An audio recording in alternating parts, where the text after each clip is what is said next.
सर्ववेदांत सिद्धांत गोचरम तम गोचरम, सर्ववेदांत सिद्धांत गोचरम तम गोचरम, गोविंदं परमानंदं सद्गुरुं प्रणतोस्म्यहं, गोविंदं परमानंदं सद्गुरुं प्रणतोस्म्यहम्।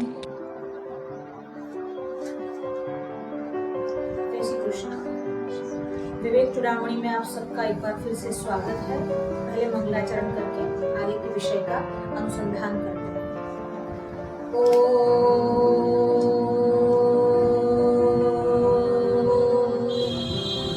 नारायणं पद्मभवं वसिष्ठं शक्तिं च तत्पुत्र पराशरं च, व्यासं शुकं गौडपदं महन्तं, गोविन्द योगीन्द्रमथस्य शिष्यं, श्रीशङ्कराचार्यमथस्य पद्मपादं च हस्तमलकं च शिष्यं, तं तोटकं वार्तिककारमन्यान् अस्मद्गुरुं सन्ततमानतोऽस्मि।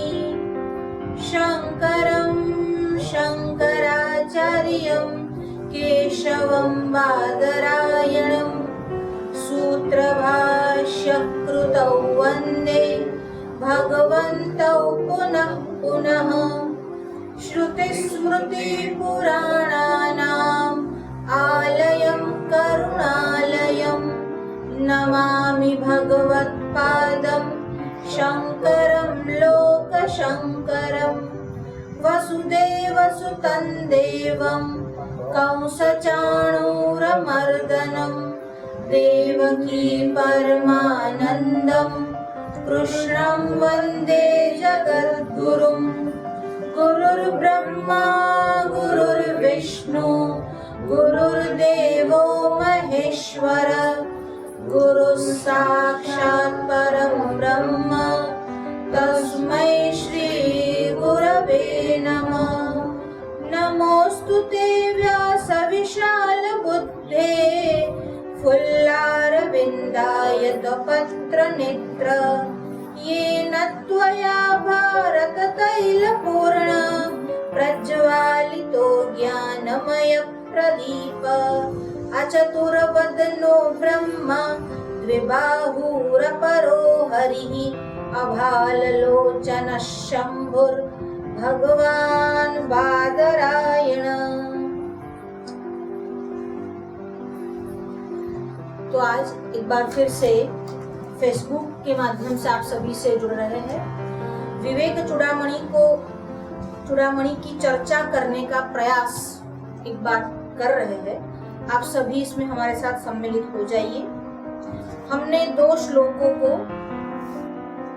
आरंभ किया है। प्रथम श्लोक के विषय में चर्चा हो गई है, द्वितीय श्लोक के विषय में चर्चा हो रही है। अब उन दोनों श्लोकों को एक बार फिर से पढ़ेंगे। सर्ववेदांत सिद्धांत गोचरं तम गोचरं, गोविंदं परमानंदं सद्गुरुं प्रणतोस्म्यहं। जन्तूनां नरजन्म दुर्लभमतः, पुंस्त्वं ततो विप्रता, तस्माद्वैदिकधर्ममार्गपरता विद्वत्त्वमस्मात्परम्। आत्मानात्मविवेचनं स्वनुभवो ब्रह्मात्मना संस्थितिर्मुक्तिर्नो शतकोटिजन्म सुकृतैः पुण्यैर्विना लभ्यते। सद्गुरु को प्रणाम करके मनुष्य जन्म की दुर्लभता की बात चली है। द्वितीय श्लोक में मनुष्यत्व दुर्लभ है, मनुष्यत्व में भी पुरुष का शरीर दुर्लभ है, उस पर भी दुर्लभ है ब्राह्मण का शरीर प्राप्त करना। और ब्राह्मण का शरीर प्राप्त करने के बाद दुर्लभ है। वैदिक धर्म मार्ग परता, वैदिक धर्म के मार्ग पर चलना। कल हम विधि निषेध की बात कर रहे थे। विधि निषेध का शास्त्र जो है वही वेद शास्त्र है, और केवल विधि निषेध में ही आस्तिक की आवश्यकता है ऐसा नहीं है। मोक्ष शास्त्र में भी आस्तिकस्यैव अधिकारः, मोक्ष शास्त्र में भी आस्तिक का ही अधिकार बनता है।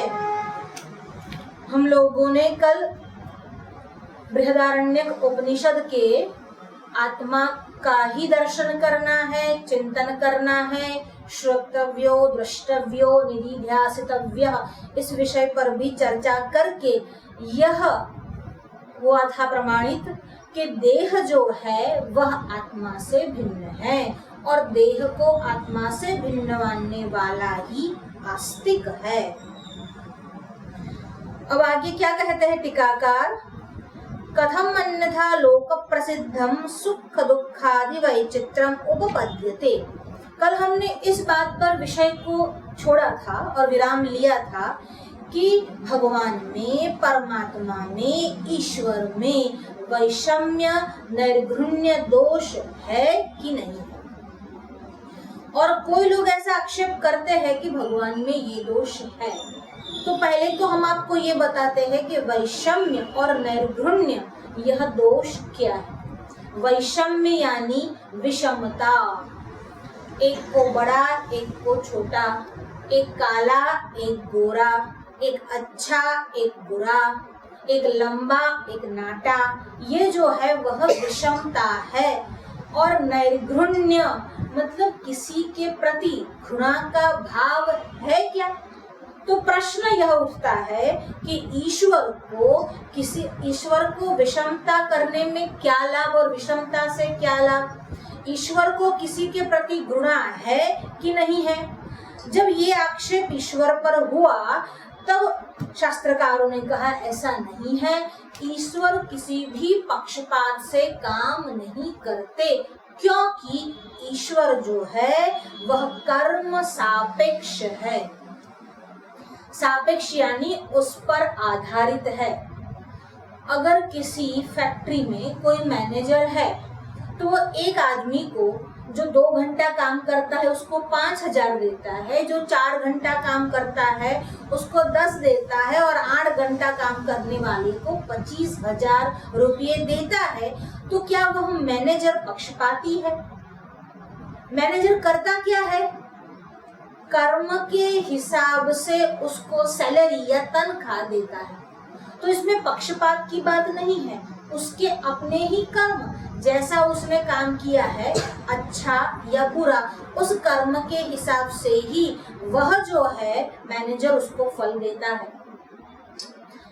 अब अगर कर्म सापेक्ष ईश्वर है तो वापस एक जिसको कहते हैं कि संशय या शंका खड़ी हो गई। अगर कर्म ही फल देता है तो ईश्वर की आवश्यकता क्या है। अगर कर्म को ही फल देना है, अगर अच्छे कर्म से अच्छे योनि में जन्म, बुरे कर्म से पाप योनि में जन्म, अच्छे का अच्छा बुरे का बुरा, यही कर्म से ही निर्धारित होना है, कर्म ही यह निर्धारण करता है, तो ईश्वर का प्रयोजन क्या, तो ईश्वर की आवश्यकता क्या। ईश्वर के बिना ही कर्म अगर फल दे सकता है तो ईश्वर की आवश्यकता नहीं। मीमांसकों का यह प्रश्न है। और इसी बात को जैन आदि दर्शनों में भी उठाया है।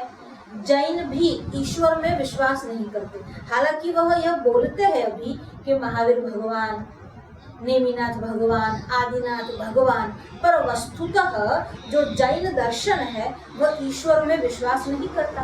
वो कैवल्य में विश्वास करता है, केवल मोक्ष में विश्वास करता है, ज्ञान ही मोक्ष की स्थिति है यह भी मानता है, पर वह ईश्वर कुछ देने वाला है ऐसा नहीं मानता। अब जब कर्म ही फल देता है तो ईश्वर के अनुग्रह से लाभ क्या, ईश्वर की आवश्यकता क्या। जब ऐसा प्रश्न उठा तो उसका समाधान वेदांत ने ये किया कि जो कर्म है वह जड़ है और अचेतन वस्तु अपना फल देने में सामर्थ्यशाली नहीं है, असमर्थ है। अगर अचेतन वस्तु ही फल दे सकती, जब हम ये कहते हैं, पिताजी कई बार ऐसा कहते थे कि कोर्ट का आदेश हुआ, तब कोर्ट का आदेश मतलब कोर्ट की बिल्डिंग ने आदेश दिया, तो कहते हैं नहीं, कोर्ट के बिल्डिंग में जो न्यायाधीश बैठा है, जो जज बैठा है, वह आदेश देता है, वह निर्णय करता है। वस्तुतः निर्णय करना, निश्चय करना तो केवल चेतन ही कर सकता है। फल देने का काम चेतन ही कर सकता है, कर्म के आधारित देता है, पर फल देने का काम चेतन ही करता है। तो फिर कर्म के आधारित क्यों?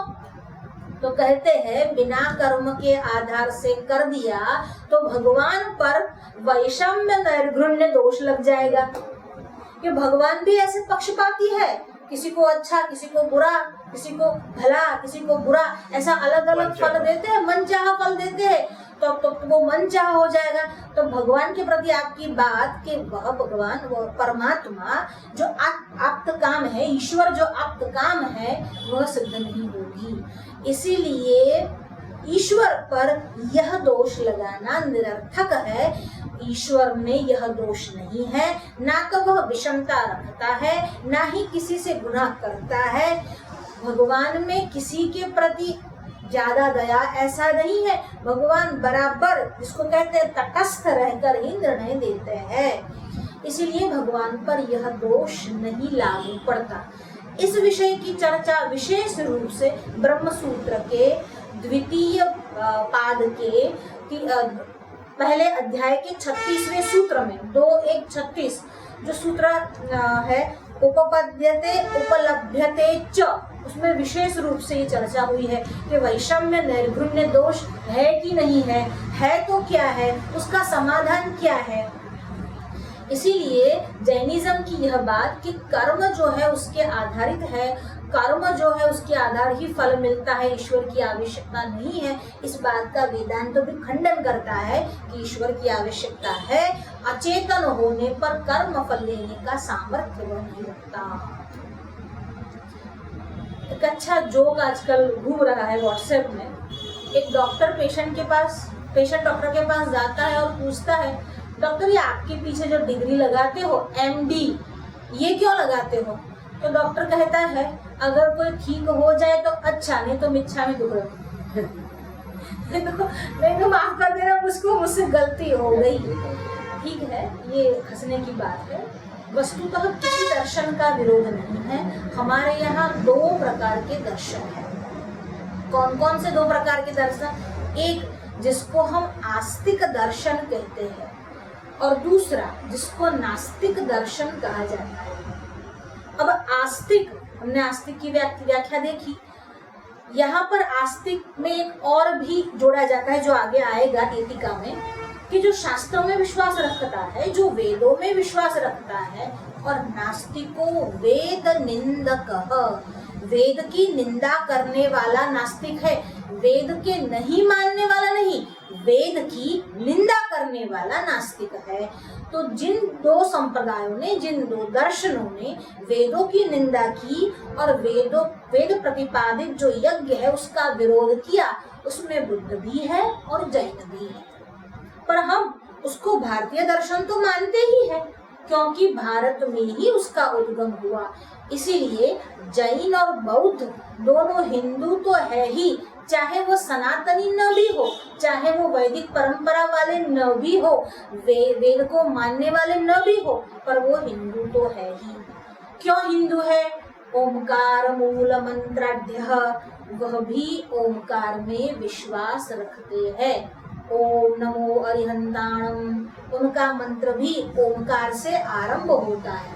हालांकि उन्होंने पूर्ण रूप से वेदों का स्वीकार नहीं किया, पर प्रणव जो वेदों का मूल है उसका स्वीकार तो वहां पर भी हुआ ही है।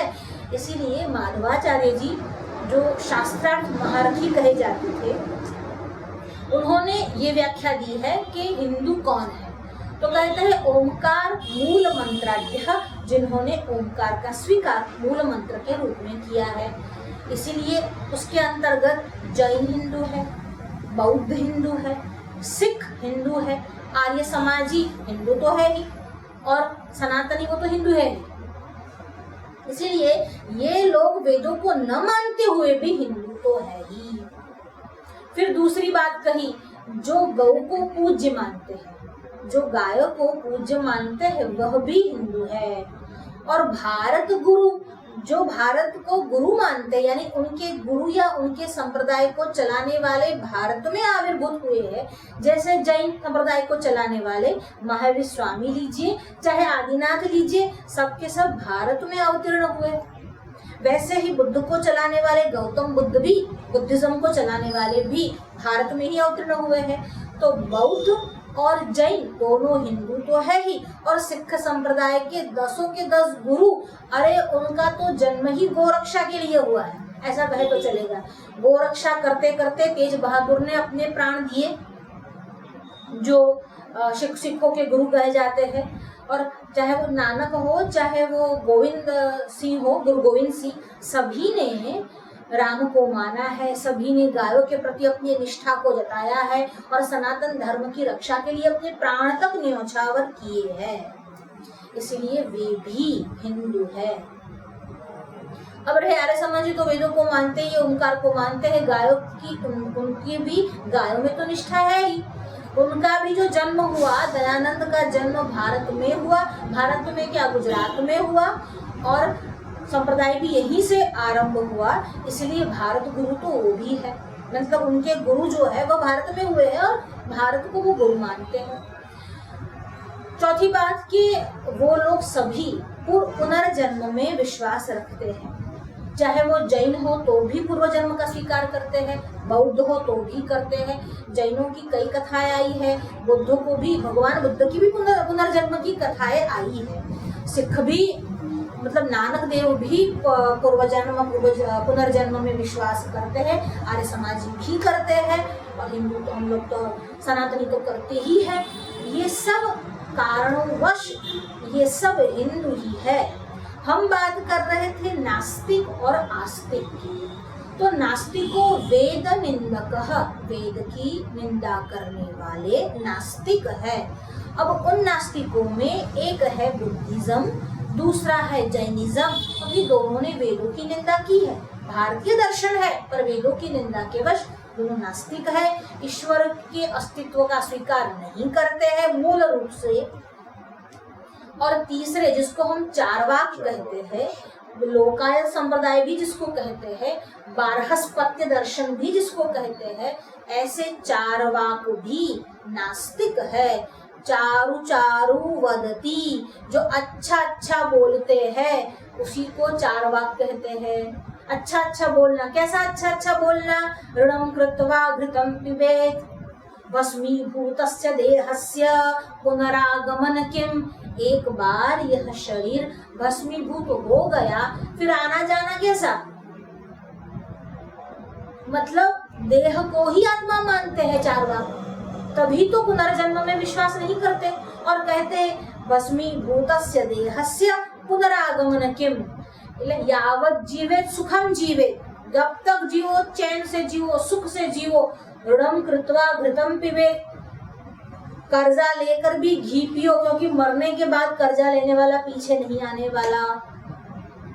इसीलिए यह चारवाक दर्शन भी नास्तिक है। वेदों में प्रतिपादित पूर्व जन्म पुनर्जन्म को नहीं मानता, वेदों को नहीं मानता, इसलिए वो नास्तिक है। ईश्वर के अस्तित्व का स्वीकार चारवाक भी नहीं करता। वो पांचवे तत्व इथर यानी आकाश को नहीं मानता, केवल चार ही तत्व को मानता है। हमारे यहाँ पंच तत्व है, those are known as penta elements, prithvi, jal, tej, वायु और आकाश।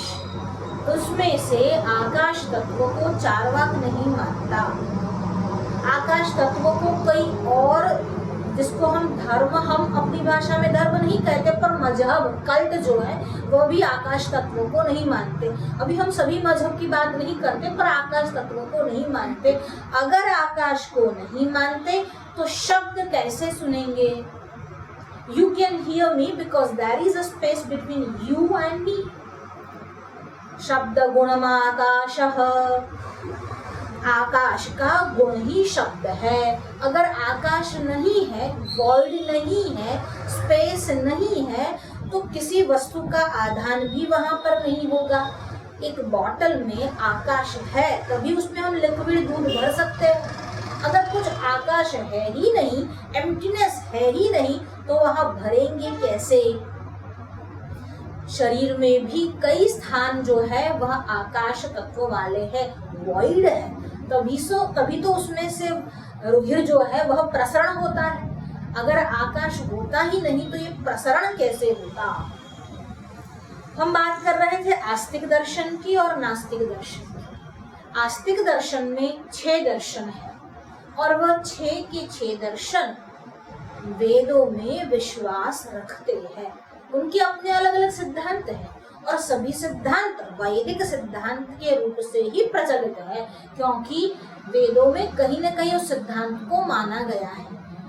हम अल्टीमेटली अंततः हम लोग वेदांती है, वेदांत में विश्वास करते हैं, वेदांत के सिद्धांत को समझते हैं, मानते हैं, पर इसका मतलब ये नहीं कि किसी भी सिद्धांत के प्रति अनादर करना है। सभी सिद्धांतों को समझेंगे तो ही वेदांत को समझेंगे।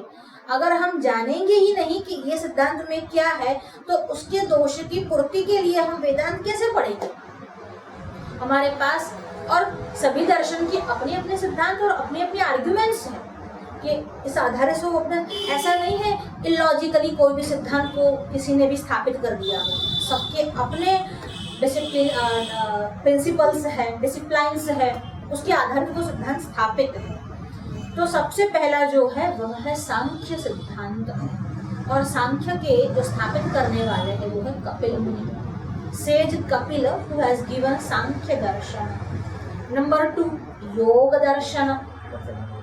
अब जो योग है सभी जानते हैं, आज कुछ संस्थाओं की वजह से योग शब्द बहुत प्रचलित है। हालांकि योग शब्द के लिए लोग यही समझते हैं कि आसन कर देना है, एक्सरसाइज कर देना है, पर ये नहीं है।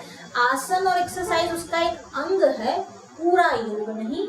योग में अष्ट अंग है और इसी अष्टांग योग को दर्शाने वाले उसके जो प्रवर्तक आचार्य है उनका नाम है पतंजलि।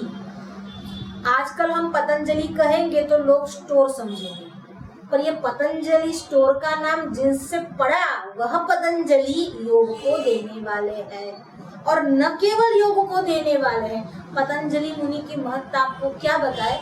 पहले पतंजलि ने योग दर्शन लिखा, फिर वही पतंजलि ने महाभाष्य लिखा, जिसने योग द्वारा मन के मल को दूर किया। उसी पतंजलि ने पातंजल महाभाष्य के द्वारा वाणी के मल को दूर किया। यानी बहुत बड़े वैयाकरणीय है पतंजलि, पाणिनि के शिष्य है और बहुत बड़े वैयाकरणीय है। और दूसरी बात, पतंजलि जो है वह शेषनाग के अवतार है। उसी पतंजलि ने तीसरा हम पर जो उपकार किया वह चरक ऋषि के रूप में आए, चरक आचार्य के रूप में आए, और चरक संहिता जो आयुर्वेद का बहुत बड़ा ग्रंथ है वह दिया। वह चरक संहिता देने वाले भी आचार्य चरक है, वह भी पतंजलि है, वह भी शेषनाग के अवतार है, और चरक संहिता देकर शरीर के मल को दूर किया। यानी मन के मल को दूर किया, वाणी के मल को दूर किया और शरीर के मल को दूर किया। इन तीनों मल को दूर करने वाले हमारे ऋषि पतंजलि है। और चौथा हम पर उन्होंने उपकार किया, भगवद गोविंद पाद होकर आए और आचार्य शंकर के गुरु के रूप में आए। जो भगवत गोविंद पाद है, गोविंद मुनि है, जिसको हमने आरंभ में ही प्रणाम कर दिया, गोविंदम परमानंदम सद्गुरुम। वो जो सद्गुरु गोविंद भगवत पाद है वह भी अन्य कोई नहीं, स्वयं शेषनाग के अवतार है।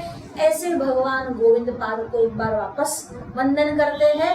और ये पतंजलि मुनि ने इतना दिया, वह योग दर्शन के प्रवर्तक है। तीसरा है न्याय दर्शन। कई लोग क्रम में न्याय, वैशेषिक, सांख्य योग ऐसा भी लेते हैं। कई लोग सांख्य योग न्याय वैशेषिक ऐसा भी लेते हैं, ठीक है, उसमें कोई वो हम क्रोनोलॉजी को लेकर भी नहीं चल रहे। तो न्याय दर्शन के जो प्रणेता है, न्याय दर्शन के जो प्रवर्तक आचार्य है, उनका नाम है गौतम। तो गौतम ऋषि जो है वह न्याय के देने वाले हैं। और उनके बाद वैशेषिक दर्शन, सांख्य और योग दोनों में बहुत समानता है। सांख्य के सिद्धांतों को ही आगे योग में विस्तृत किया गया है। जो सांख्य पढ़ा है वही योग को अच्छे से समझ सकता है। तो योग जो है वह शेश्वर सांख्य है और सांख्य जो है वह निरीश्वर योग है। सांख्य में स्पष्ट रूप से ईश्वर का प्रतिपादन नहीं किया गया, ईश्वर को नहीं मानता ऐसा कोई आर्गुमेंट हम नहीं करते, पर सांख्य में स्पष्ट रूप से ईश्वर का प्रतिपादन नहीं हुआ, शायद इसीलिए योग को लिखकर ईश्वर का प्रतिपादन किया।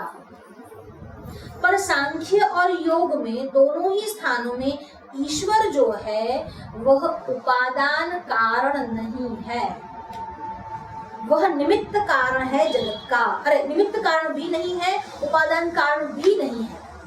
सबसे पहले निमित्त कारण अगर ईश्वर को बताया तो वह न्याय ने बताया और वैशेषिक ने बताया, पर जगत का अभिन्न निमित्तोपादान कारण ईश्वर है, यह बताने वाला ही वेदांत है।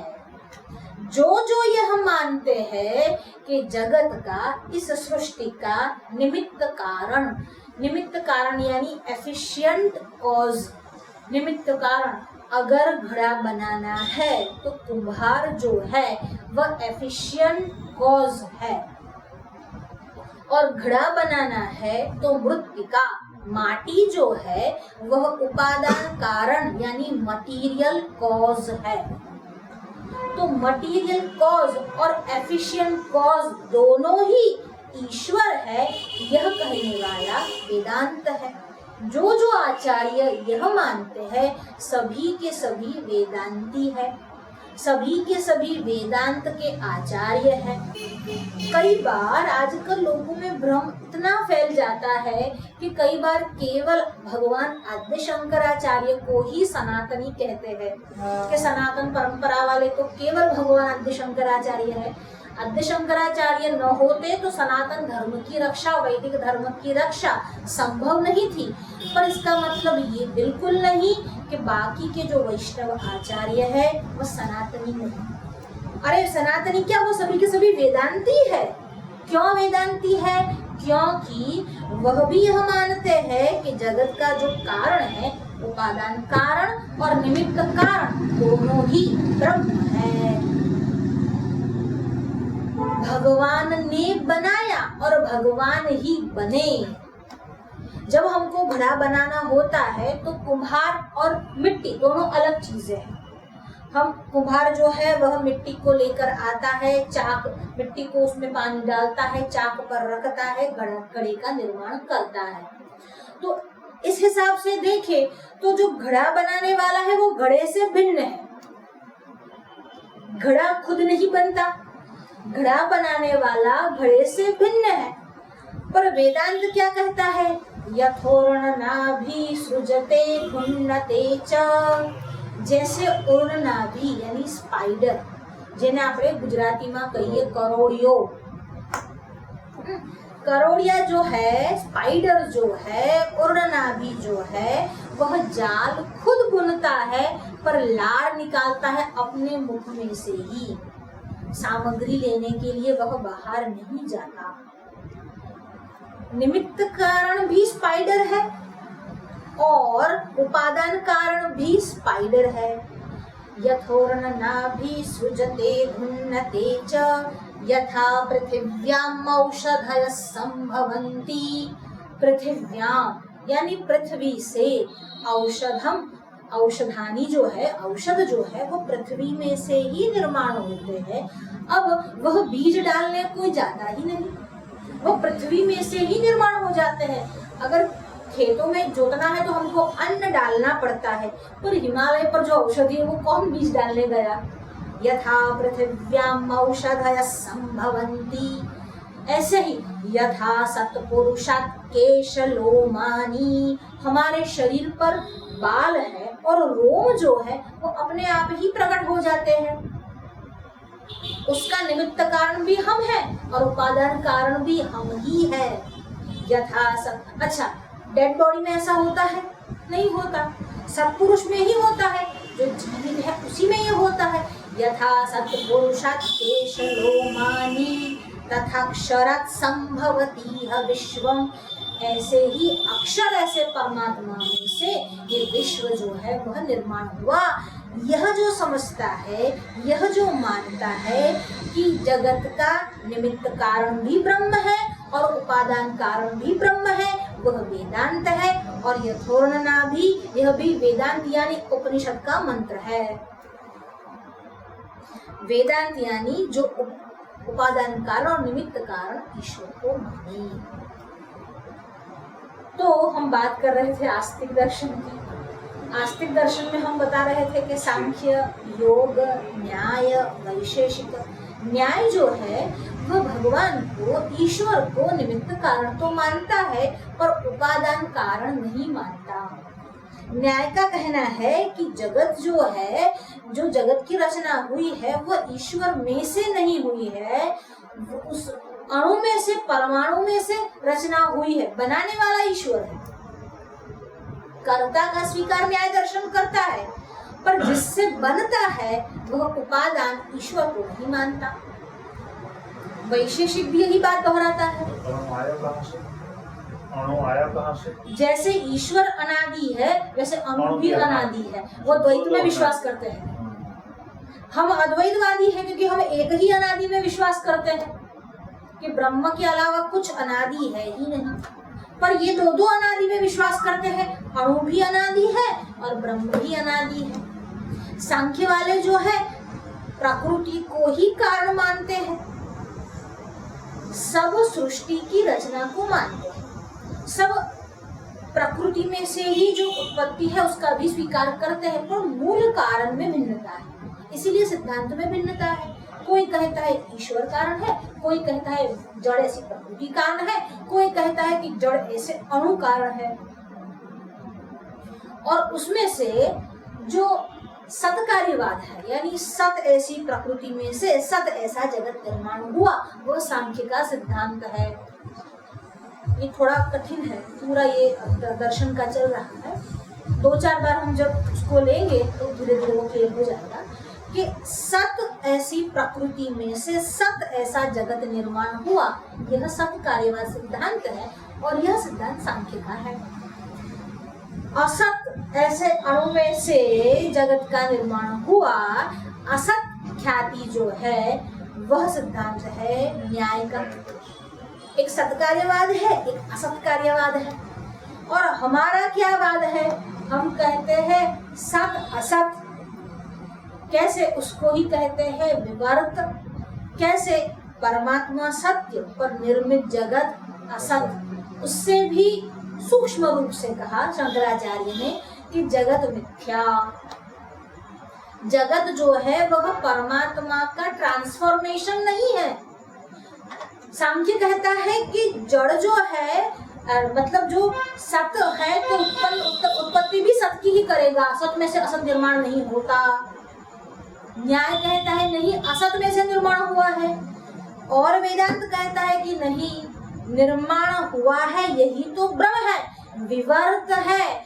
सत्य में असत की भ्रांति ही विवर्त है, वस्तुतः निर्माण नहीं, केवल विवर्त है। अगर आप कहोगे कि दूध में से दही बना, तो दही में, दूध में जब विकृति आती है तब दही बनता है। अगर आप सांख्य के सिद्धांत को मानकर ये कहोगे कि विकृति आई और दही बना, तब तो मतलब मूल प्रकृति में विकृति आ गई और परमात्मा में विकृति नहीं आती, परमात्मा में विकार नहीं आता। अगर आप अपना चेहरा दर्पण में देखते हैं तो दर्पण में देखने पर आपका चेहरा यहाँ से कट नहीं जाता, वहां पर भी है, यहाँ पर भी है। पर अगर आप दूध में से दही कहोगे, परिणामवाद में मानोगे, तो दूध में खटाई डालनी पड़ेगी, तो परमात्मा में खटाई डाली किसने? ये तो उदाहरण है दूध का, तो मतलब खटाई डालना यानी विकार होता नहीं है। परमात्मा अविकारी है, इसीलिए परमात्मा में विकार न होने से परमात्मा का विवर्त ही, परमात्मा में ही, ब्रह्म में ही जगत का दर्शन है। यह जो वाद है, यह जो सिद्धांत है, वही भगवान शंकराचार्य का सिद्धांत है। वेदांत में केवलाद्वैतवाद है, इसको विवर्तवाद कहते हैं। पूर्व मीमांसा है, उत्तर मीमांसा है। उत्तर मीमांसा का अर्थ ही वेदांत है। ये 6 दर्शन है, सांख्य, योग, न्याय, वैशेषिक, पूर्व मीमांसा, उत्तर मीमांसा। उत्तर मीमांसा ही वेदांत है। उसमें भी प्रधान 5 आचार्य है, उनके 5 अलग अलग मत है। उसमें सबसे पहले भगवान आद्य शंकराचार्य, जिसका हम विवर्तवाद, केवलाद्वैतवाद कहते हैं। दूसरे है रामानुजाचार्य। रामानुजाचार्य का मत है विशिष्टाद्वैतवाद, स्पेसिफिड मोनिज्म। विवर्तवाद को इंग्लिश में कहते हैं एब्सोल्यूट मोनिज्म, कोई दूसरा है ही नहीं, एब्सोल्यूट मोनिज्म। और रामानुजाचार्य कहते हैं स्पेसिफाइड मोनिज्म, वो एक है ना नहीं, पर वो विशिष्ट रूप से है, स्पेसिफाइड मोनिज्म। तीसरा है मध्व का द्वैतवाद, जिसको बोलते हैं ड्युअलिज्म, वो द्वैत में मानते हैं। वो कहते हैं जीव है और ईश्वर है, दो है, तो वो द्वैत में मानते हैं। हाँ, उपादान और निमित्त कारण मानते हैं ईश्वर को, ब्रह्म को, इसीलिए वो है वेदांती, पर द्वैत में मानते हैं। सांख्य का द्वैत अलग है इनके द्वैत से, वो द्वैतवादी है। और फिर तीसरे निम्बार्काचार्य है, चौथे द्वैत, नॉन ड्यूअल ड्युअलिज्म, अरे dual non dualism, sorry, dual non dualism और ड्यूअल मोनिज्म, द्वैत से अद्वैत की ओर। निम्बार्क का जो मत है वो थोड़ा इजी है, पाचन करने में सरल लगता है। द्वैत से अद्वैत की ओर जाना, भक्त से भगवान की ओर जाना। वैसे तो सभी आचार्य के अपने अपने मत है, सभी पूजनीय है, पर जिसको बोलते हैं सरल है तो थोड़ा उतर जाता है मन में कि हाँ, ये तो एकदम समझ में आता है कि द्वैत से अद्वैत की ओर जाया जा सकता है। समझना कठिन तो विवर्त है, उसको समझेंगे कैसे। पर अगर आप हिंदुस्तान से बाहर कहीं पर भी जाओ, अगर आप कहोगे कि इंडियन फिलोसॉफी, तो सेकंड क्वेश्चन आएगा शंकर फिलोसॉफी, यानी दर्शन कहने पर कहीं भी आप जाओ, शंकराचार्य जी को दर्शन ही हो गया है। और ऐसा भी है कि शंकराचार्य को किसी ने निरसन नहीं कर सकते, उनके जो सिद्धांत है, उनके जो मत है, उनको खंडन करना बड़ा ही कठिन है। रामानुजाचार्य जी ने अपना जो ब्रह्मसूत्र लिखा, उसमें जो शंकराचार्य का पूर्व पक्ष था उसी को सिद्धांत पक्ष बना लिया। अब पूर्व पक्ष और सिद्धांत पक्ष क्या है? पूर्व पक्ष जो आर्ग्यूमेंट करते हैं, पूर्व पक्ष जो दलील होती है, जो क्वेश्चन उठाते हैं, शंका करते हैं, वह है पूर्व पक्ष, और जो उसका आंसर देते हैं उसी का नाम है सिद्धांत पक्ष। अब शंकराचार्य ने जो प्रश्न किए, उतने तो प्रश्न ही दिमाग में नहीं उठते किसी के, ऐसे ऐसे प्रश्न उठाए, खुद ही उठाए उन्होंने, और समाधान भी खुद ही उन्होंने किया है। क्योंकि अगर कोई ऐसा कहे तो ऐसा, अगर कोई ऐसा कहे तो ऐसा। एक बार केवलाद्वैतवादी और सतकार्यवाद यानी सांख्यों के बीच थोड़ा सा ये हो गया, विवाद हो गया, शास्त्रार्थ हो गया। अब शास्त्रार्थ में ये कहा कि मूल का मूल नहीं होता, मूल यानी रूट, तो प्रकृति जो है वह रूट है, रूट कॉज है प्रकृति जो है, मूल का मूल नहीं होता, इसीलिए प्रकृति का भी मूल नहीं है। प्रकृति ही अंत तो गत्वा कॉज है, root cause is the primordial matter. प्रकृति को ही सांख्य में प्रधान कहा गया है, इट्स कॉल्ड प्रीमॉर्डियल मैटर। तो कहते हैं कि मूल का मूल नहीं होता, तो वेदांती सामने जवाब देता है, पर कोई थड़ को मूल समझ ले तो ये सांख्य वाले थड़ को ही मूल समझते हैं। तुम जो थड़ है, जो मूल पर आधारित है, मूल तो ब्रह्म है, उसके ऊपर जो थड़ बना है वो प्रकृति है, तो उसी को मूल समझ लेते हो। तो ऐसे बहुत सारे विवाद चले, ठीक है। अभी खंडन मंडन में जाएंगे तो पूरा क्लास उसमें चला जाएगा, अभी तो हमने सेंटेंस भी नहीं पढ़ा इसका। तो आस्तिक दर्शन और नास्तिक दर्शन। आस्तिक दर्शन में ये सारे 6 दर्शन हम बात कर रहे थे। अनिम्बार्क की द्वैतवाद और उसके बाद वल्लभाचार्य का जो मत है उसे शुद्धाद्वैतवाद, प्योर नॉन ड्यूअलिज्म और प्योर मोनिज्म। अब क्या अद्वैत कहते तो नहीं चलता, नहीं, इनका केवल है तो हमारा शुद्ध है, ठीक है, शुद्ध अद्वैत।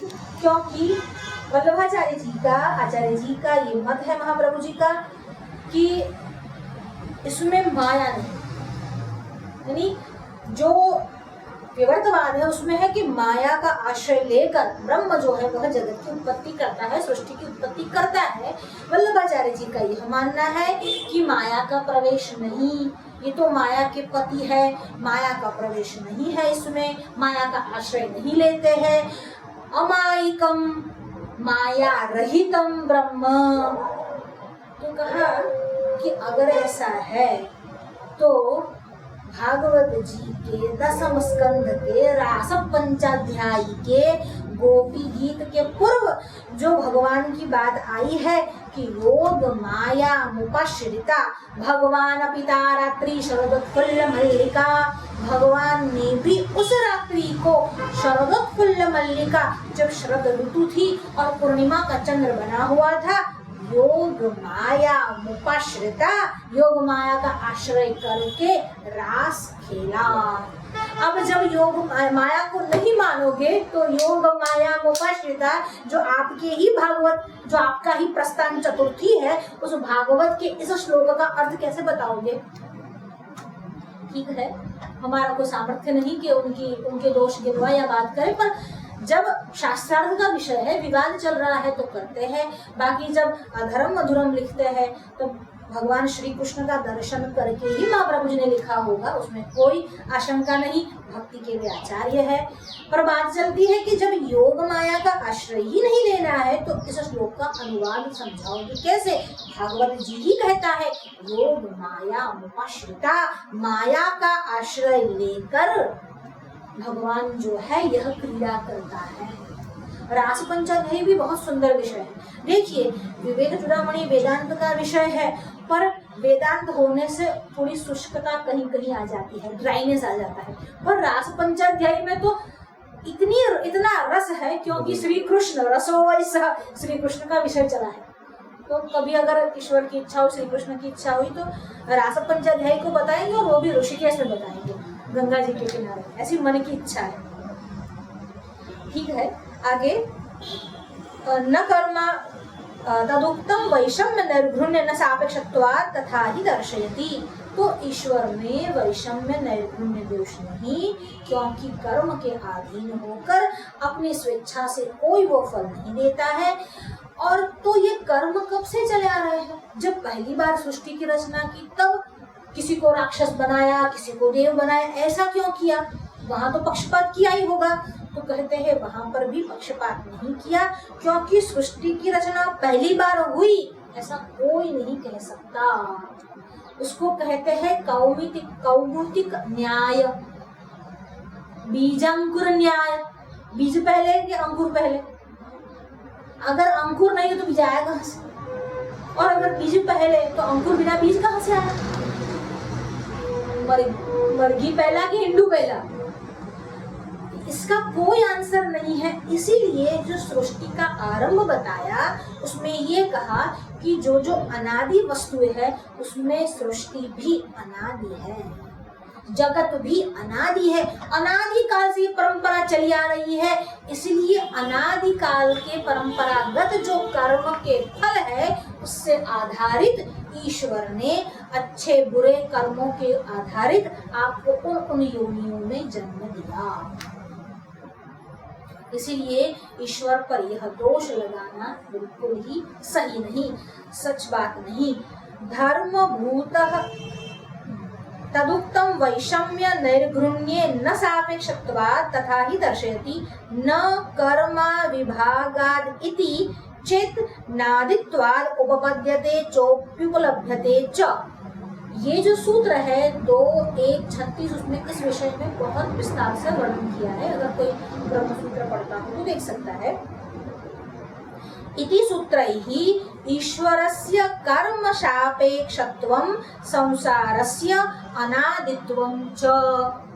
इस सूत्र के माध्यम से क्या सिद्ध किया है? एक यह सिद्ध किया है कि ईश्वर जो है वह कर्म सापेक्ष है, और दूसरा यह सिद्ध किया है कि यह जो संसार है वह अनादिकाल से चला आ रहा है। पहले था, फिर चला गया, फिर आया, फिर चला गया, अनादिकाल से है, पर वो नष्ट होता है। तो कहते हैं नष्ट कब होता है? तो कहते हैं जब ज्ञान होता है। तो अविद्या जब चली जाती है तब ये नष्ट हो जाता है, इसीलिए अनादि होते हुए भी शांत है, सअंत है।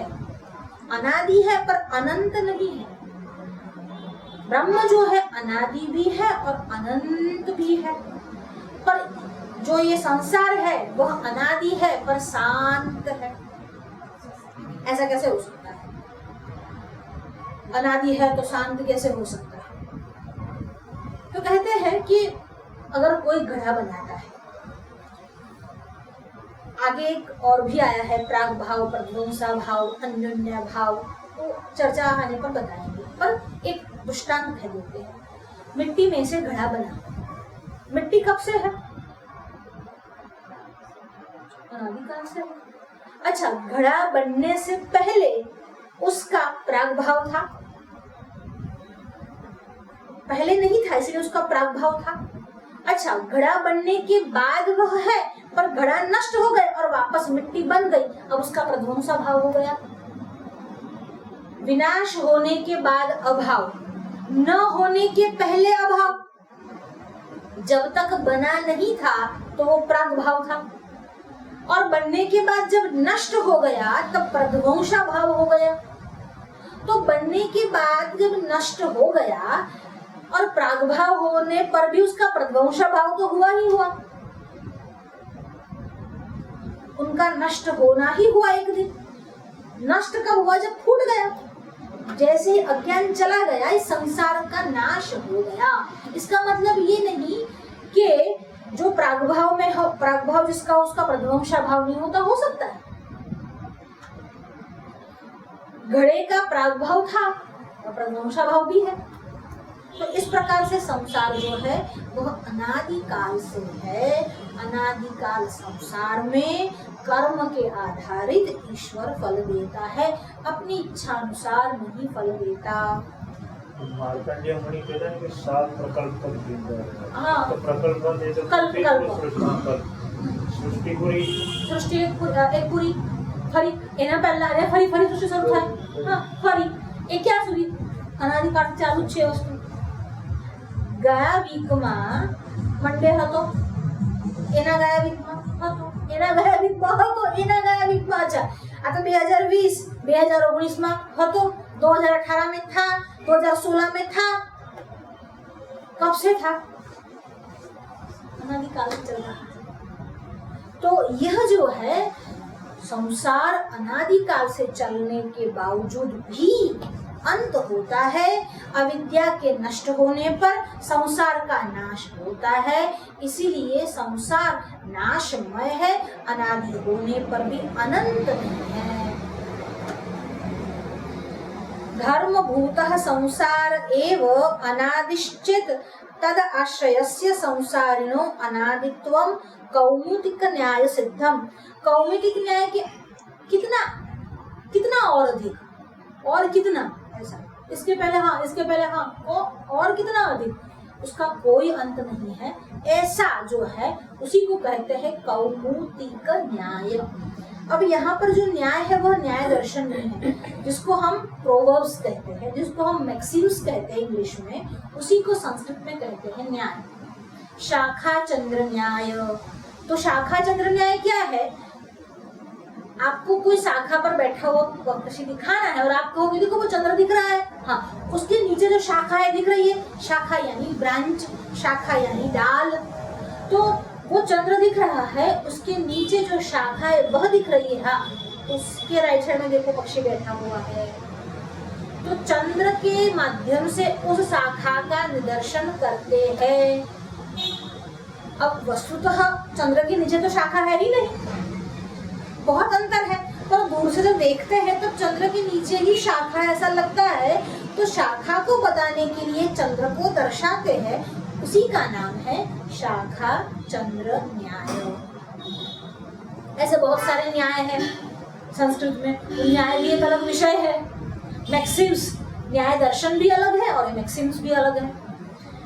तो धर्मभूतः संसार एव अनादिश्चेत तदाश्रयस्य संसारिणो अनादित्वं कैमुतिक न्याय सिद्धम तत सिद्धमात्मानः शरीर व्यतिरिक्तत्वम। इन सब से यही बात सिद्ध होती है कि जो शरीर पाप करता है वह उसका फल नेक्स्ट जन्म में वह शरीर नहीं भुगतता, वह जीवात्मा भुगतता है। यह शरीर तो यहीं पर छूट जाता है, जीवात्मा अपना वो इम्प्रेशन लेकर जाता है। जिसको आप इम्प्रेशन कहते हो वही संस्कार है। जैसे इस मोबाइल में आपने मेमोरी कार्ड डाल दिया, अभी मोबाइल टूट गया, इसका मतलब मेमोरी कार्ड चला गया ऐसा नहीं है। दूसरे किसी मोबाइल में यही मेमोरी कार्ड डालोगे तो इसमें जो इमेजेस है, इंफॉर्मेशन है, वो उसमें ट्रांसफर हो जाएगी। तो अच्छा, और जो इसका सिम कार्ड है वह सोल है, इसका जो मेमोरी कार्ड है वह अंतःकरण है। जब जीव मरता है, शरीर की मृत्यु होती है, जीव तो वस्तुतः नहीं मरता, पर जब मनुष्य या फिर कोई भी प्राणी मरता है तब जब जाता है तो सूक्ष्म शरीर को लेकर जाता है। सिम कार्ड उसका सेल्फ यानी सोल है, मेमोरी कार्ड उसका अंतःकरण है। इन तत्वों को लेकर दूसरे मोबाइल में ट्रांसफर होता है। तो जो जो मेमोरी उस मोबाइल में थी या उसके प्रीवियस मोबाइल में थी वह सारी की सारी मेमोरी इसमें बन जाती है और उसी मेमोरी को लेकर अन्य मोबाइल में जाता है। तो ये जो मेमोरी है वही मेमोरी, तो मैं आपको दृष्टांत दे रही हूँ, यह जो चित्त है वही दूसरे जन्म में संस्कार बनकर आपके साथ चलते हैं।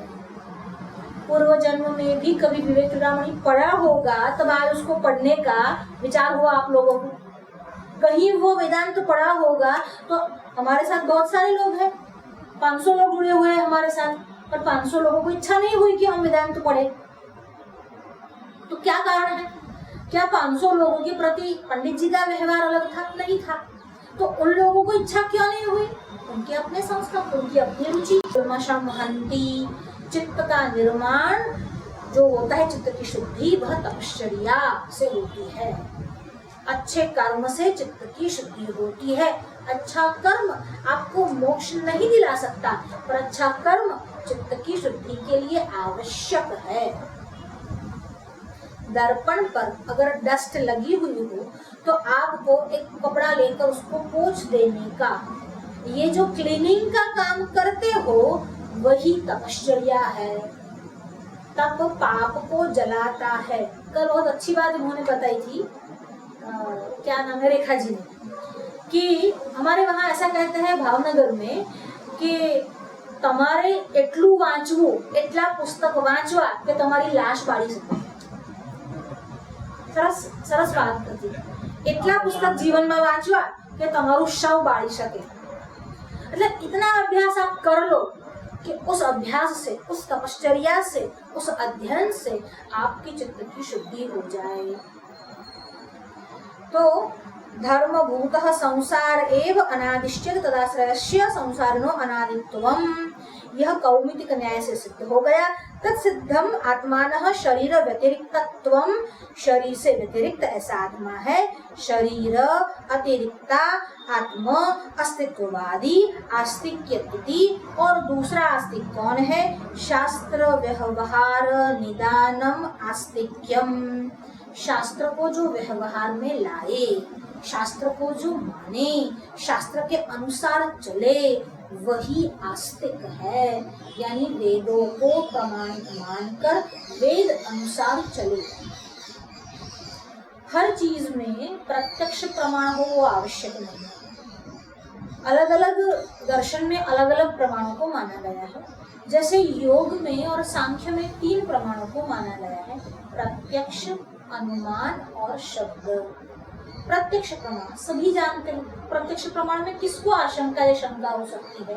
जिसको कहते हैं direct perception. Through your sense organs you come to know something, that is called direct perception. अपनी इंद्रियों से जो भी देखते हैं वह प्रत्यक्ष प्रमाण है। अच्छा, रिजल्ट को देखकर कार्य का कारण का अनुमान लगाना, कार्य को देखकर कारण का अनुमान लगाना। जब आप यहाँ पर आए, पूरा कैंपस जो था वो भीगा हुआ था, इससे आपने एक अनुमान लगाया कि बारिश होनी होगी। कार्य को देखकर, रिजल्ट को देखकर कारण का, रूट का अनुमान लगाना, उसी का नाम है अनुमान प्रमाण। जैसे अगर अंदर से कोई धुआं जलता है तो हम सोचते हैं कि आग लगी है, हम सोचते हैं कि कुछ जल रहा है, तो धुएं को देखकर यत्र यत्र वह्नि तत्र तत्र धूमः, जहाँ जहाँ वह्नि है वहाँ वहाँ धूम होना ही है, बिना आग के धुआं नहीं उठता। तो कार्य को देखकर कारण का अनुमान, इसी का नाम है अनुमान प्रमाण। अब चार्वाक यह कहता है कि मैं तो प्रत्यक्ष प्रमाण के अलावा किसी प्रमाण को मानता ही नहीं। अगर प्रत्यक्ष प्रमाण के अलावा किसी प्रमाण को मानता ही नहीं तो अपना जन्म, किसने अपना जन्म देखा है? आप अपने जन्म को मानते हो कि नहीं मानते हो? अच्छा, माता पिता से जन्म को मानते हो कि नहीं मानते हो? हालांकि वो हमने नहीं देखा, हमारी माँ ने जन्म दिया, वो हमने नहीं देखा, पर हम मानते हैं। क्यों मानते हैं? कार्य को देखकर कारण का अनुमान तो करना ही है। अनुमान प्रमाण भी सत्य है। पदार्थ की वस्तु का ज्ञान कराने वाला, प्रमा कराने वाला जो है, उसी का नाम प्रमाण है। मैं आंखें जो इस तो सच मानिस तो ना हो, अनुमान प्रमाण पर विषय से कोई। अब जब प्रत्यक्ष हो गया, अनुमान से हो गया, अब कुछ ऐसी बातें हैं जो ना प्रत्यक्ष से जानी जा सकती है, ना अनुमान से जानी जा सकती है, उसके लिए शब्द प्रमाण है। और ये शब्द कौन से है? गुरु वेदांत वाक्य। गुरु और वेदांत का जो वाक्य है, ऋषियों के प्रदत्त जो आर्ष साहित्य है, जो वेद है, उसी का नाम शब्द प्रमाण है। हर एक वस्तु अनुमान से कैसे जानेंगे आप? हर एक वस्तु प्रत्यक्ष से आप कैसे जानेंगे? इसलिए ईश्वर को बताने के लिए, ईश्वर को प्रतिपादित करने के लिए आपको शास्त्र की आवश्यकता है, वही शब्द प्रमाण है। अच्छा, स्वर्ग कामम यजेत, अगर स्वर्ग की इच्छा रखते हो तो यजन करो, याग करो। याग करना कौन बताता है? वेद बताता है। अगर वेद में निष्ठा नहीं होगी तो हवन नहीं करोगे आप, क्योंकि आप प्रत्यक्ष भी नहीं है हवन का परिणाम, और अनुमान भी नहीं है। तो किस आधार पर आप हवन करते हो? वेद को आधार मानकर योग याग करते हो, हवन करते हो, अभिषेक करते हो, पूजन करते हो। परलोक को बताने वाला कौन है? वेद, शब्द प्रमाण। ये तीन प्रमाण सांख्य, योग और सभी को मान्य है चार्वाक के अलावा। चार्वाक केवल प्रत्यक्ष प्रमाण में मानता है, अनुमान में नहीं मानता, और शब्द का तो प्रश्न ही नहीं उठता। वेदांत में और तीन प्रमाण भी है जो मान्य है, कभी वो विषय आएगा तो बताएंगे। ततः शास्त्र व्यवहार निदानम आस्तिक्यम, इसीलिए शास्त्र के मतलब शब्द को प्रमाण मानकर हम लोग चलते हैं। शास्त्र व्यवहार निदानम आस्तिक्यम इति जंतुनाम नरजन्म दुर्लभम इत्यनेन सूचितम। शास्त्र में बार बार यह बताया है कि नर जन्म दुर्लभ है। इसी बात को सिद्ध करके हम आगे चलते हैं। ततः पुंस्त्वम, अब हम पुंस्त्वम का विचार टीका में आरंभ करेंगे। अब तक तो यही चल रहा है, नर जन्म नर जन्म नर जन्म। अब कहते हैं पुंस्त्वम स्त्रिया वेदाधिकार अभावात, सीधी बात है, उसमें स्त्रियों का वेदों में अधिकार नहीं, इसीलिए पुरुष को कहा है। उपनिषदेक समुदिगम्य आत्मनैव ज्ञातुं शक्यत इत्य अभिप्रायः। तत्रापि त्रैवर्णिकानां वेदाधिकार सत्वेपि क्षत्रिय वैश्यो। अब पुंस्त्वम के बाद जो विप्रता है उसके लिए ये बताया कि भले त्रिवर्ण का वेदों में अधिकार है, यज्ञोपवीत में अधिकार है, पर वह त्रिवर्ण का और भी अन्य काम है, जैसे हमने उस दिन बताया था, क्षत्रिय का काम रक्षा करना है, वैश्य का काम कृषि आदि पशुपालन है। उसमें व्यस्त होने से इस कर्म को वो नहीं अच्छे से कर सकते, इसीलिए उनके लिए प्राइम ड्यूटी नहीं बन जाती है। इसीलिए विप्रता को विशेष रूप से कहा गया है। उसमें भी आत्मविचार दुर्घट इति मुख जानामयम धर्मम वैष्णवम लिंग धारणम बाहुजातोरुजातानां नायम धर्मो विधीयते इति स्मृत्यनुसारेण एदं पर्येण ब्रह्म विचार साधन संन्यासस्य अनवकाशात् एकस्मिन्नेव जन्मनि ब्रह्मादिगमः तयोर्दुर्लभ इति द्योतनार्थ द्विजत्वं ततः इत्यनुक्त्वा ततो विप्रता इति उक्तम्। अब अगर कोई कहे कि यह कार्य तो हम परलोक में भी सिद्ध कर सकते हैं ना, अच्छा ईश्वर के विषय में जानना या फिर ब्रह्म के विषय में जानना, तो ब्रह्म का साक्षात्कार हम वहां कर सकते हैं। तो कहते हैं जैसे डस्ट लगे हुए अस्पष्ट ऐसे दर्पण में स्पष्ट चित्र नहीं होता, जब हम स्वप्नावस्था में होते हैं तो वो जागृत अवस्था का संपूर्ण दर्शन क्या होता है? जागृत का बाद स्वप्न में है, स्वप्न का बाद जागृत में है। बाद यानी क्या? जो यह सारी बातें हैं अभी जो जागृत में चल रही है, वह स्वप्न में क्या आप देख पाओगे? देख भी सकते हो और नहीं भी देख सकते। अगर कोई बहुत ही उसमें रचा हुआ है, मन में उसको ही बात चल रही है, पार्थिव में कदाच उपड़ा बने कि स्वप्न में वेदांत क्लास बढ़ता हो, बहु इंटरेस्ट हो कदाच उठाए, पर फिर भी वो इतना स्पष्ट नहीं रहता जितना जागृत अवस्था में रहता है। तो स्वप्न में जागृत का संपूर्णतया दर्शन नहीं होता, वैसे ही पितृलोक में आत्मा का संपूर्ण दर्शन नहीं, अस्पष्ट दर्शन तो है पर संपूर्ण दर्शन नहीं। जागृत के आधारित स्वप्न है। जागृत जितना स्वप्न वितत है, और जागृत को भी गौड़पाद ने तो वितत ही कहा है, पर स्वप्न जितना वितत तो नहीं है। स्वप्न तो बिल्कुल ही उससे भी जिसको हम कहते हैं मिथ्या है, वितत है, पूरा ही फेक है, पर फिर भी वह जागृत के आधारित है। जागते हुए आपने लोगों को देखा है, लोगों की रीतियों को देखा है, रंगों को देखा है, शहरों को नगरों को देखा है, उसी का कहीं न कहीं या कोई विचार, मानो कि किसी ने ये सोच लिया कि अच्छा गंधर्व लोक है, उसमें ऐसे देवता रहते हैं, तो स्वप्न में वो पा भी सकते हैं उस बात को। अब स्वप्न में गंधर्व लोक कैसे आ गया? क्या मन इतना बड़ा है इसमें गंधर्व लोग आ गया है? मन की तो वैसे कोई मन एब्स्ट्रैक्ट है, पर शरीर इतना बड़ा है कि उसमें गंधर्व लोग आ जाए, शरीर इतना बड़ा है कि उसमें हाथी आ जाए। आप स्वप्न में हाथी भी देखते हो, जगत तो बड़ा है तो हाथी देख लेते हो, पर स्वप्न में जो हाथी देखते हो वो तो शरीर में है तभी देखते हो, ऐसा नहीं है। मन ने उसका विचार किया है इसीलिए देखते हो। स्वप्न का आधार जागृत अवस्था है और अपनी कल्पना भी है। केवल कल्पना से स्वप्न नहीं, जागृत से भी स्वप्न है। अंधे के स्वप्न देखते के स्वप्न से भिन्न है, क्योंकि उसने जागृत जगत देखा ही नहीं, इसलिए उसके स्वप्न भिन्न हो जाएंगे। जो वह जागृत अवस्था में स्पर्श करके अनुभूत करता है, उसी अनुभूति को वह स्वप्न में देखता है, पर सर्वथा जागृत अवस्था नहीं है। जागृत में स्वप्न का, स्वप्न में जागृत का बाध है। बाध करना यानी रोकना, ऑब्स्ट्रक्टेड, रोका जाता है।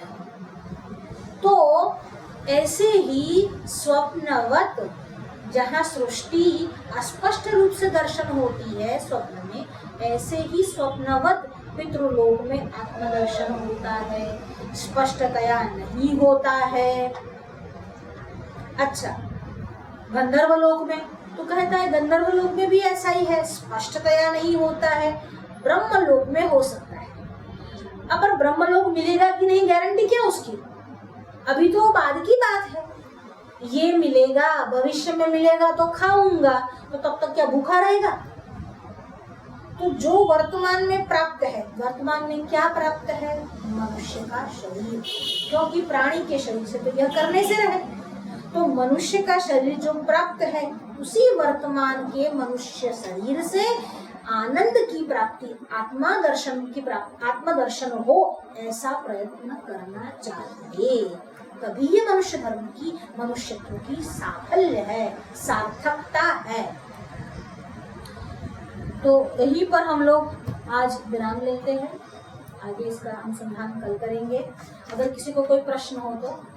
जामनगर से जुड़े हिरेन जी त्रिवेदी की जिज्ञासा है जी, अचिंत्य भेदा भेद के बारे में थोड़ा बताइए। जी, ये जो भक्ति वेदांत है उनके आचार्य चैतन्य महाप्रभु जी है, जिन्होंने अचिंत्य भेदा भेद वाला सिद्धांत जो है वह प्रवर्तमान किया है। उसको भक्ति वेदांत कहते हैं। पर कहीं न कहीं ये निम्बार्क संप्रदाय जो द्वैतवाद है उसी से बहुत जो है समानता रखता है। और अचिंत्य भेदा भेद में ये है कि भेद दिखता है पर वस्तुतः नहीं है। भक्ति करने तक भेद है पर फिर उसके उपरांत नहीं है। जो चैतन्य महाप्रभु जी की अवस्था थी, भक्ति के माध्यम से वो धीरे धीरे ज्ञान की ओर बढ़े और ज्ञान स्वरूप परमात्मा में विलीन हो गए। वह अचिंत्य वस्तुतः भेद नहीं पर भेद दिखता है। अचिंत्य चिंतन में नहीं लाया हुआ भेद और वस्तुतः अभेद है। भेद से अभेद की ओर जाना, द्वैत से अद्वैत की ओर जाना। और चैतन्य महाप्रभु जी भी आचार्य है और अचिंत्य भेदा भेद भी एक सिद्धांत है। उन्होंने भी अचिंत्य भेदा भेद का जो भाष्य है वह भी उसमें ब्रह्मसूत्र का जो भाष्य है वह भी उपलब्ध है। पर प्रमुख स्थान उनको नहीं मिला। प्रधान आचार्यों में जो 5 आचार्यों में स्थान मिला उतना अचिंत्य भेदा भेद का नहीं है। वह भी वैष्णव आचार्य ही है, क्योंकि भेद और अभेद ऐसा जो मानते हैं वह वैष्णव आचार्य है। जगजीव और जगदीश की 2 को मानते हैं, विवर्त से भिन्न है। पर ऐसा भी नहीं कि वो द्वैतवादी है, इसीलिए वह अचिंत्य भेदा भेद है। इसको भक्ति वेदांत वालों ने चलाया है, पर भक्ति वेदांत वाले तो थोड़े ज्यादा ही मूल है। हम ऐसा नहीं बोल सकते, यहाँ पर फिर भी बोल रहे हैं, क्योंकि जो भगवद गीता का उन्होंने भाष्य किया है प्रभुपाद ने, इस्कॉन वालों ने, उसमें भगवान आद्य शंकराचार्य जी को मायावादी बता दिया है। जो ब्रह्म के अलावा किसी का अस्तित्व ही नहीं मानते, ऐसे भगवान आद्य शंकराचार्य को मायावादी कहने का क्या प्रयोजन है। माया के बिना तुम जगत की उत्पत्ति को सिद्ध करके दिखा दो। और एक आचार्य को, किसी आचार्य की अवहेलना नहीं करना चाहिए, चाहे वो कोई भी आचार्य हो। आप भगवत पाद आद्य शंकर के प्रति अगर ऐसी अभद्र बातें कहते हैं, लिखते हैं, तो आपके प्रति भी हमारा आदर प्रकट नहीं होता। आदरणीय वह है जो 5 आचार्यों के प्रति आदर का भाव तो रखे, चाहे सिद्धांत जो भी हो, और आप उस सिद्धांत से इस बात की पुष्टि करके दिखा दीजिए। इसीलिए प्रभुपाद क्या कहते हैं, वो चैतन्य महाप्रभु जी को मानते हैं पर चैतन्य महाप्रभु जी का नहीं मानते हैं, यह बात है प्रभुपाद में। और शंकर को गाली देना, भगवान विष्णु ही मोक्ष को दे सकते हैं, भगवान शंकर नहीं दे सकते। और इसके लिए उन्होंने इस श्लोक को आधारभूत बना दिया कि आरोग्यम भास्कराद रक्षेत, धनम रक्षेत हुताशनात्, विद्या कामात् महेश्वरात्, मोक्ष इच्छेत जनार्दनात्। मोक्ष की इच्छा वाले जनार्दन यानी भगवान विष्णु का उपासना करे। अब यहाँ पर जो श्लोक जिसने लिखा उस कवि की भाव में तो कोई कुभाव नहीं है, पर उसको समझने वाले के भाव में है, जिन्होंने केवल विष्णु ही मोक्ष को देने वाले हैं, शिव नहीं, ऐसा अपना ही एक अर्थ स्थापित कर दिया। वस्तुतः शिव और विष्णु में भेद नहीं है। आप महाप्रभु जी का जीवन पढ़िए, महाप्रभु जी काशी विश्वनाथ में जाते हैं तो भी वही आनंद से रहते हैं। महाप्रभु जी पुरी में जाते हैं तो जगन्नाथ जी के दर्शन में भी वही आनंद की प्राप्ति करते हैं। महाप्रभु जी ने भेद नहीं बताया चैतन्य महाप्रभु जी ने, पर उसको न मानने वाले और छद्म रूप से उन्हीं की बात करने वाले इस्कॉन वाले इस भेद को बता रहे हैं। कोई और प्रश्न? जी नहीं। तो यहाँ पर किसी के प्रश्न? हम यही अपनी बात को विराम देते हैं। सर्वेत्र सुखिनः सन्तु, सर्वे सन्तु निरामया, सर्वे भद्राणि पश्यन्तु, मा कश्चित् दुःखभाग् भवेत्। जन्तूनां नरजन्म दुर्लभमतः पुंस्त्वं ततो विप्रता। जन्तूनां नरजन्म दुर्लभमतः पुंस्त्वं ततो विप्रता। तस्माद्वैदिकधर्ममार्गपरता विद्वत्त्वमस्मात्परम्। तस्माद्वैदिकधर्ममार्गपरता विद्वत्त्वमस्मात्परम्। आत्मानात्मविवेचनं स्वानुभवो ब्रह्मात्मना संस्थितेर्। आत्मानात्मविवेचनं स्वानुभवो ब्रह्मात्मना संस्थितेर्। मुक्तिर्नो शतकोटिजन्मसुकृतैः पुण्यैर्विना लभ्यते। मुक्तिर्नो शतकोटिजन्मसुकृतैः पुण्यैर्विना लभ्यते।